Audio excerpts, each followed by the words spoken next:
ప్రశు బజార్ పోదాం రా. నాకు వర్క్ ఉంది, నువ్వు పోయేసరా. అంటే ప్రశు అదే నీ ఎక్స్పిల్చింటే పరిగెత్తుకుంటా పోతాంటివి. పెళ్ళాన్ని కదా చీప్ అయిపోయాను.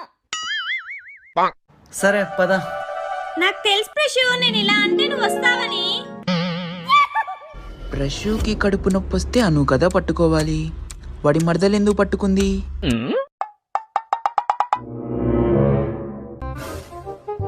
KG 200 KG 200 KG 200. ఇక్కడ ఎక్కువ రేటు ఉన్నాయి, వేరే షాప్ పోదాం బా. ఇప్పుడు చూడు నా టాలెంట్ చూపిస్తా. అబ్బో కేజీ 200. అన్నా ఎంత? కేజీ 200 అమ్మా. 150 రూపాయలకి ఇన్నా. రాదమ్మా. 160 రూపాయలకి ఇన్నా.